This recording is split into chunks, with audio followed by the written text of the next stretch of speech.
It's time to rank the second of Drake's Freeze the World albums, and today it's all R&B on HABIBTI. I'm a huge Drake R&B guy. My favourite bag he gets into is when he's emotional and singing, or even rapping on an emotional and slower beat. And luckily for me and people like me, it's all that and more on this album. The only downside is it only being 36 minutes worth of music, including an intro and an interlude. We'll talk about it as we go through the album, but my thoughts on some of these songs have changed a lot since my first listen, and makes me happy that I've taken my time to make this because I'm really happy with my final ranking that I'm sharing today. And without further ado, let's get into it with Rusty Intro. We start off pretty easy, comfortably placing this intro track as our bottom placing song. I've said it before and I'll say it again, as much as I love my playlists, you have to love an album, and albums should always be made to be listened to as an album. And intros, outros, and interludes are so nice to have to ease into, break up, or close out a body of work. So Rusty Intro does that, and I'm glad that it exists, and it's also nice to have a song that can take last place because it's only a minute long. I do like Drake in this emo, almost alt bag that we hear a little more of in his Maid of Honor song Princess, or even what Doghouse teased in its intro. But it's not a song I rush to play outside of starting the album, despite the production kicking in and the bombs hitting being really sick. But I'd say our first real song is WNBA.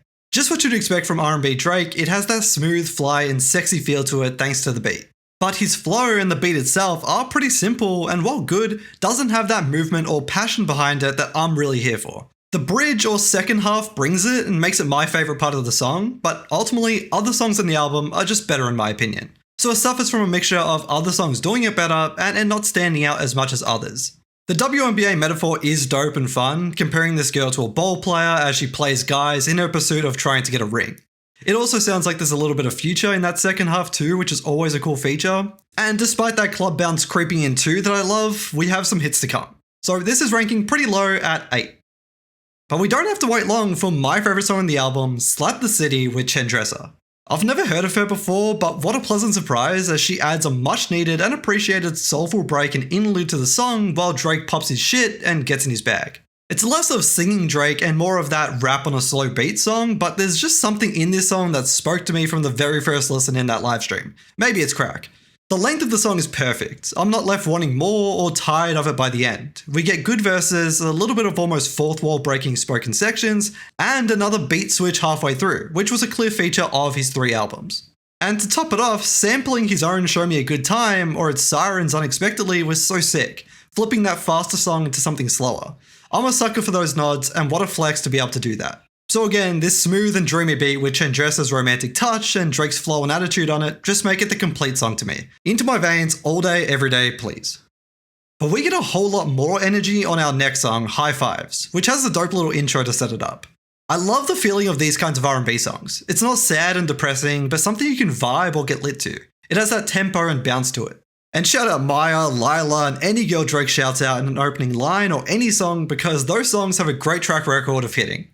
The production is awesome, and so is that 40s style reverse sample throughout it. I also love the flow and him stepping into singing more than rapping, although with his unique blend.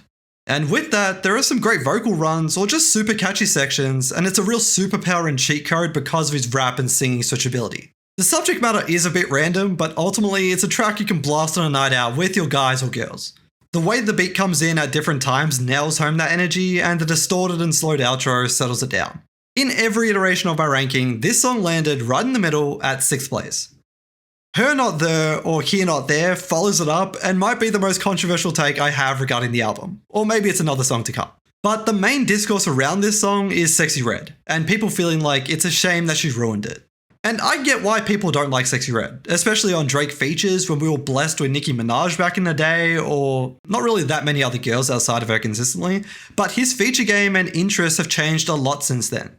And so much of music is vibes and feelings versus raw talent or performance these days, and I think Sexyy Red delivers on bringing that. I think she does her job and tries her best to meet the assignment. I get not wanting to listen to her own music if that's not for you, but she hardly ruined this song. It's a good song. And I don't feel passionately enough about it to make a petition to ban her from Drake songs, but I get the sentiment. I'm just saying the song is still good and you can still enjoy it. It isn't such an affront or blasphemous that the song is unplayable by any means. The beat and production are clean and it has that classic Drake feel to it. Once again, vocally, I love whenever Drake combines some singing with some rapping, giving us the best of both worlds. And to that point, I think the song as a whole has a great mix and blend of everything, especially Drake's sections. But despite saying all that, and originally placing it at 5th place at first, I've now settled with it a little lower at 7th. I'm Spent with Loe Shimmy was the only other song that immediately stuck with me as a clear favourite on the album. And I'm not really a Loe Shimmy guy, but I think Drake brings a great balance to a song like this compared to his own music to me. He has such a unique mumbling vocal style and vibe that I'm not against, but don't love. But Drake using him as a feature or sort of instrument and vibe setter works really well, and my only real criticism is that I wish the song was longer. At just over 2 minutes and 20 seconds, I wish Drake had another verse or section, and that's docking a couple of points at such a competitive top end of the list. But before we get there, production-wise, vibe-wise, it's right up my alley. And even the effect on Drake's voice, pitching it down, slowing it, and almost always changing, doesn't always land for me, but it really does here. The song feels like it's passing through one of those funhouse mirror carnival things that distorts and makes everything shimmer, and it's sick. From what was a possible first place song and then a second place lock, it's dropped down to 3rd place, for all those criticisms, and another song rising. I said there might be another controversial take in this ranking that I might lose some respect for after my Sexyy Red thoughts, and it might be the placement of Classic. Don't get me wrong, it's a great 3 minutes, and I know people who love this song. But in my ranking, which is mostly based on replayability and things like that, I can't place it high. Drake gets into his 90s R&B bag on another song with incredible production, which I need to stop saying because it should be a given at this point. But half the song is a sample, and I want to hear Drake on a Drake song. What is cool though is that this sample is really rare and obscure. It's actually not a song you can even play on Spotify. It's from a 90s R&B New Jack Swing group from Memphis, Tennessee called Just Cause, and their song Don't Beat Around the Bush. And what a find from Drake and his team digging around those vinyls. These are the kinds of deep cuts and exclusive samples that are beautiful to hear, brought back to the light and shared with the world again. And the way they've remixed it here is also great. But again, I want to hear Drake on a Drake song and don't feel right giving a sample and a song's production that much weight in a ranking like this. It is a cool little detail that the beat switch is exactly halfway through the song, but it's for that reason that the song's placement is capped at 10th place. Now we get the song that jumped the most from my first listen. On my first go at ranking the album, Gen 5 came in at 9th place, which sounds crazy now given how much I love it. Climbing a whole 5 spots, it's now taking 4th place, and I'm much happier with that, as you can start seeing how this ranking is falling and shaping up. According to my notes, I felt like I was missing the passion from his somewhat objective and emotionless vocals, but I don't feel that way anymore. I just think the overall vibe and flow of the song is really sick, and has clearly grown on me a bunch. It's super addictive and catchy. I'll sing that first line whenever I hear it, wherever I am, like a tick. His slow vocals on this cold and airy beat are just so good, and gives me that classic Drake R&B feel, especially in this new era of Drake since CLB also. If you love R&B, I assume it's for a similar reason to me. That passion and emotion are just so amazing to hear. It's something that makes 90s R&B what it was, and why it's so unique and beloved, when you had guys really singing with their whole heart and chest. And that sort of feeling comes through in the song's second half, as it slows down and gets stripped down sonically as he unravels a bit. Great song, 4th place. And some of those same ideas carry over to Whitebone, arguably the most emotive song on the album. I saw a reel that really made me appreciate this song even more, and it was generally saying how you can hear all of Drake's personalities or moods battling each other and shining through for a moment in this song, and it's so true. He's toxic, vulnerable, beaten down, and over it all at once, and it results in this hard-hitting and dope as hell song. It reminds me of In Too Deep, especially with that synthy bass breaking up the piece of the song, and the vocal changes echo that feeling too, as he kind of plays with and shows that duality himself. It's a great bipolar song, and those songs are so sick to be in your feelings to and belt out in the shower. I feel like it's a consensus great song on this album, while everybody has their own personal favourites that speak to them more. But this one feels like one of those ones that we'll all be coming back to for years and years and years. Like Hours in Silence, Jaded, Teenage Fever, Drew Picasso, every album is good for at least one of these tear your heart out R&B classics. I also love when Drake ditches typical song structures and just goes off, especially in an R&B context because it's not a crazy thing to do in rap. But here, it allows the song to be this emotional and vulnerable rollercoaster and masterclass as he just keeps it going on this stripped down beat.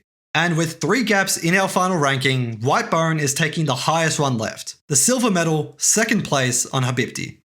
R&B royalty unite once again on Fortworth, and one thing we've learned to expect over a decade together is that Drake and Party don't miss. While we might have once said that about Drake and Rick Ross or Future, real ones know that Drake and B&D are the real guys. And Fortworth is good, but not great to me. It's impossible to not compare it to their other collabs, and obviously their album of collabs that had so many great songs. And I think this song is fine compared to those. Drake seems to be telling an old story from the late 2000s, and this beat feels perfect for this type of reflection. But it's almost too chill that it's suffering from it. And Party doesn't really change that either. Saying that, it has a super high floor. The simple slow beat keeps the song ticking while their vocals really carry it forward and drive the track. The song seems great for a quiet, reflective cold night, and it is good at a minimum. But at the moment, I'm someone who really values movement and tempo in my songs. And while it placed 3rd on my first listen, to me it can't really be any higher than 5th, but is fairly secure in that place.